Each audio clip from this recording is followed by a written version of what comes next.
न रुपये की कीमत की चिंता है। उन्हें अगर चिंता है तो कुर्सी बचाने के कार्यक्रमों की चिंता है। दोस्तों, मोदी सरकार में रुपया अपने ऑल टाइम लो पर चला गया है। यानी कि अब एक अमेरिकी डॉलर की कीमत 84.2366 रुपए हो गई है। लेकिन यूपीए सरकार को रुपयों पर ज्ञान देने वाले मोदी जी को शायद अब नहीं दिख रहा है कि कैसे उनकी ही सरकार में रुपयों की जो कीमत है वो लगातार गिरती जा रही है। एक और खास बात वो ये कि भारतीय रुपयों में गिरावट अमेरिकी चुनावों की वजह से हुई है। यानी कि मोदी जी के दोस्त ट्रंप के राष्ट्रपति बनते ही भारतीय रुपयों पर पनौती लग गई। लेकिन यूपीए सरकार पर आरोप लगाने वाले मोदी जी और उनकी अंधभक्तों की फौज को अब ये नहीं दिखेगा।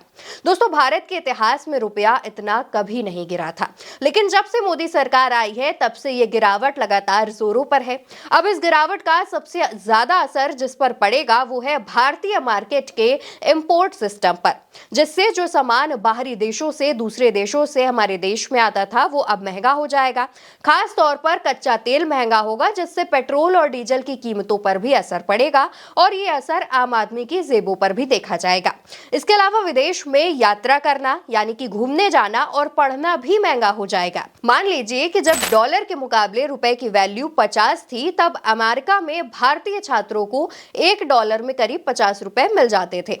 लेकिन अब $1 के लिए छात्रों को 84.23 रुपए खर्च करने पड़ेंगे। इससे फीस से लेकर रहना, खाना और बाकी चीजें भी महंगी हो जाएंगी। यानी कि भारतीय छात्रों को अब विदेश में जाकर पढ़ना और महंगा हो जाएगा। लेकिन दोस्तों, इससे मोदी जी को कोई लेना देना नहीं है, उन्हें कोई चिंता नहीं है। चिंता तो उन्हें सिर्फ तब थी जब केंद्र में उनकी खुद की सरकार नहीं थी। तब वो खुद बड़े बड़े बयान और जुमलेबाजी करते थे, जैसे कि एक यही बयान सुन लीजिए। और एक बार रुपया गिरता चला जा रहा हो तो दुनिया की आर्थिक शक्तियां इसका भरपूर फायदा उठाती है। उसको भी रोकने में दिल्ली की सरकार पूरी तरह विफल गई है। और जब से रुपया अपने ऑल टाइम लो पर गया है तब से उनका एक और बयान जो है वो तेजी से वायरल हो रहा है, वो भी सुन लीजिए। कैसे नहीं होता मित्रों, मैं शासन में बैठा हूं, मुझे मालूम है इस प्रकार से रुपया इतनी तेजी से गिर नहीं सकता। अरे नेताओं का रुपया नहीं गिरता है, बांग्लादेश की करेंसी नहीं गिरती है, पाकिस्तान की करेंसी नहीं गिरती, श्रीलंका की करेंसी नहीं गिरती। क्या कारण है हिंदुस्तान का रुपया पतला होता जा रहा है? ये जवाब देना पड़ेगा आपको, देश आपसे जवाब मांग रहा है। दोस्तों, यहाँ पर इस वीडियो में जो अभी आपने सुना, यहाँ पर मोदी जी बड़ा चीख चीख कर दिल्ली सरकार से जवाब मांग रहे हैं। बता रहे हैं कि वो शासन में बैठे हैं, उन्हें पता है कि इस प्रकार से पैसा इतनी तेजी से गिर ही नहीं सकता। और ज्ञान तो ये भी दे रहे हैं कि नेताओं का पैसा नहीं गिरता है। लेकिन मोदी जी, नेता तो आप भी हैं और केंद्र में सरकार भी आपकी है, तो मान लिया जाए कि क्या आप जिन नेताओं के पैसे ना गिरने की बात कर रहे थे उसमें अब आप और आपके नेता भी हो गए हैं। दोस्तों, मोदी जी के इन बयानों और रुपयों के गिरने पर कई लोग एक्स पर सवाल पूछ रहे हैं। कांग्रेस भी सवाल पूछ रहा है, जहां पर कांग्रेस ने लिखा कि रुपया अब तक के सबसे निचले स्तर पर पहुंच गया। नरेंद्र मोदी ने प्रधानमंत्री से कहा, क्या कारण है कि रुपया पतला होता जा रहा है? देश जवाब मांग रहा है, क्या प्रधानमंत्री जवाब देंगे? यहाँ पर जो वीडियो कांग्रेस ने साथ में शेयर किया है वो वीडियो तब का है जब केंद्र में कांग्रेस की सरकार थी, मनमोहन सिंह प्रधानमंत्री थे।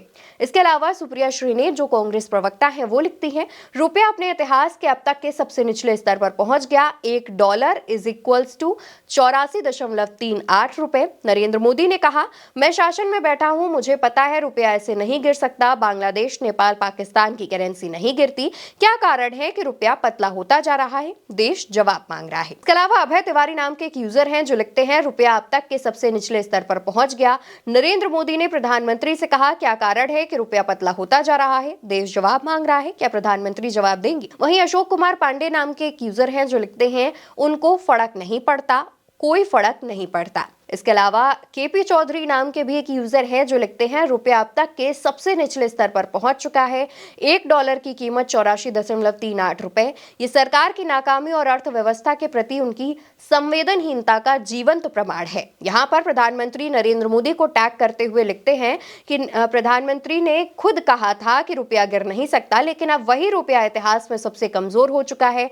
आखिर सरकार ने ऐसा क्या किया जिससे रुपया दिन प्रतिदिन पतला होता जा रहा है? इतना ही नहीं, उन्होंने आगे भी लिखा कि क्या मोदी जी सिर्फ चुनावी भाषणों तक ही सीमित है या फिर उन्हें सच में आम जनता की कठिनाइयों और देश की आर्थिक स्थिति पर ध्यान देना चाहिए। अगर बांग्लादेश, नेपाल और पाकिस्तान की करेंसी नहीं गिर सकती तो भारत की करेंसी क्यों गिरी? क्या ये भी सरकार की नीतियों की विफलता नहीं है? देश के हर नागरिक को जवाब चाहिए। जब तक रुपया गिरता रहेगा तब तक आम आदमी की मुश्किलें बढ़ती रहेंगी। क्या मोदी सरकार इस आर्थिक संकट के लिए जिम्मेदार नहीं है? हमें जवाब चाहिए। देश की अर्थव्यवस्था की स्थिरता की दिशा में ले जाने के लिए सख्त कदम उठाए जाएं।